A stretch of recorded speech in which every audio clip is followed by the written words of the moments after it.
सोलायनाय आरो जौगाथायनि मुङाव खुंथाय गोहोआव इउपिएल दोलोआ दासान्दि चिरां जिल्लानि सिङाव रायजो राजाफोरनि सुखु दुखुखौ खौरां लानायनि थांखिजों लोगो हमनानै सावरायगासिनो। दिनैबो बिजनी जिल्ला इउपिएलनि आफादगिरि पनिन बर'नि दैदेननायाव दासान्दि बिजनी जिल्लानि सिङाव थानाय मोनफ्रोमबो प्राइमारि बिसिडिसिफोराव हाबै रायजो राजाफोरखौ सावरायबाय थानायखौ नुनो मोन्दों। दिनै रायजो राजाफोरजों सावरायनाय समाव रायजो सभानि एमपि रोनगोरा नार्जारी, बिटिआरनि एमसिएलए माधव छेत्रीजों लोगोसे बिजनी जिल्लानि इउपिएलनि आफादगिरि पनिन बर' आरो गोबां दैदेनगिरिफ्रा बाहागो लानायखौ नुनो मोन्दों। बे समाव बिजनी जिल्लानि सिङाव थानाय रायजो राजाफ्रा गोबां गोजोननाय फोरमायनायजों लोगोसे बरायनायखौबो नुनो मोन्दों। जोंनि बे बेसरगाव गामिनिफ्राय बड'लेण्ड बुब्लिखौ जों बयबो बरायनानै लाबाय। दिनै सार एमपिया जोंनि बेसरगाव गामियाव फैदोंमोन आरोना, ओमफ्राय जे मावनांगौ लागा दं जे जोंनि गामियाव बेफोरखौ सारा मावफुंनानै होगोन होननानै जोंनो आसा होलांदों आरो जोंबो बेसरगाव हालामनिफ्राय बयबो फोथायदों आरो आसा खालामो जाहाथे सारा जोंनि मावनांगौ लागा खामानिफोरखौ फुरायै मावना होगोन।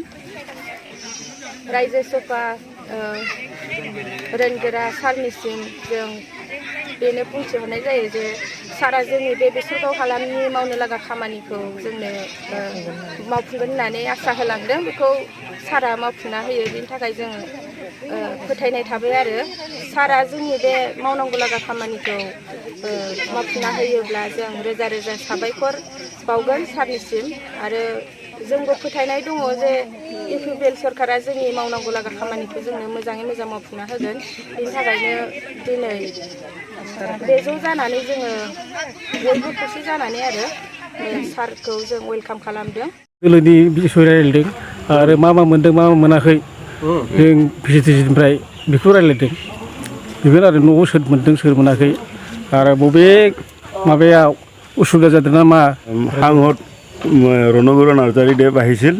আমাৰ ইয়াত থুৰিবাৰীত আমাৰ সাংগঠনিক দিশৰ সম্পৰ্কে আলোচনা হৈছে, বিতংভাৱে আলোচনা হৈছে আমাৰ কৰ্মীৰ মাজত। আমি বহুত উৎসাহিত হৈছোঁ তেওঁ আহি আমাৰ মাজত আজি উপস্থিত হোৱাৰ বাবে। তেওঁ আমাক বহুত কথাই কৈ গৈছে। আগন্তুক দিনত আমাৰ সাংগঠনিক দিশ কেনেকৈ শক্তিশালী কৰিব তাৰ বিষয়ে তেওঁ আমাক সকলোকে এটা ভাল বুজনি দি গৈছে আৰু তেওঁ আমাৰ লগত সদায় থাকিব, মাজে সময়ে তেওঁ আহিব আৰু আমাৰ যিটো ইনচাৰ্জ আছে আমাৰ মাধৱ চেত্ৰী ছাৰ, তেওঁ আমাক কৈছে তেওঁ আমাৰ লগত সদায় আহিছে থাকে আৰু সদায় আমাৰ লগত যোগাযোগত আছে। গতিকে তেওঁ আমাৰ থুৰিবাৰীখনত আৰু আমাৰ এই 33 নং বিধানসভা সমষ্টিত কিদৰে আমি আগন্তুক দিনত কাম কাজ কৰি আগুৱাই যাব পাৰিম, কিদৰে আমি আগন্তুক ইলেকশ্যনবিলাকত কেনেকৈ আমি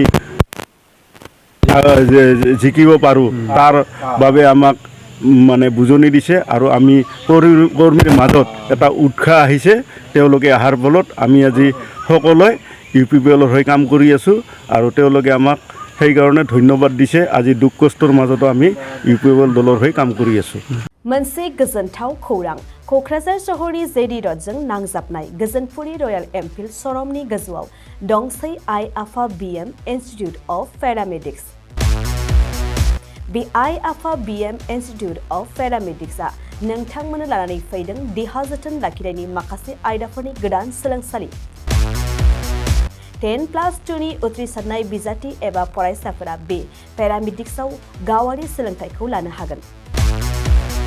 क'क्राझार सहरनि गोजोनपुरी एबा गांजिमा बाजारजों नांजाबनाय आइ आफा बिएम इन्स्टिट्युट अफ पेरामेडिक्सआ नोंथांमोननि थाखाय गोदान मुं थिसननाय आयदाफोरानो जादों medical laboratory technology, assistant nursing, first aid, patient care, dialysis technician, OT technician, physiotherapy कर्सखौ 2 बोसोरनि गेजेरावनो आबुं खालामनानै BSS डिप्ल'माखौ लानो हागोन। बेजों लोगोसेयैनो ICU टेक्निशियान आरो रेडियोल'जि टेक्निशियान कर्सखौ बोसोरसेनि गेजेरावनो आबुं खालामनानै BSS डिप्ल'माखौ लानो हागोन। लोगोसे गासैबो डिप्ल'माखौ लानायनि उनाव सरकारारि साख्रि मोननायनिबो सुबिदा दं। जुदि नोंथांमोनहा बेफोर कर्सनि थाखाय गोदानै मुं थिसननो गोसो दंब्ला आइ आफा BM इन्स्टिटिउट अफ पेरामेडिक्सनि नैबे मबाइल नम्बर 9821663110 एबा 6002559220 आव थोंजों सुलाद ला।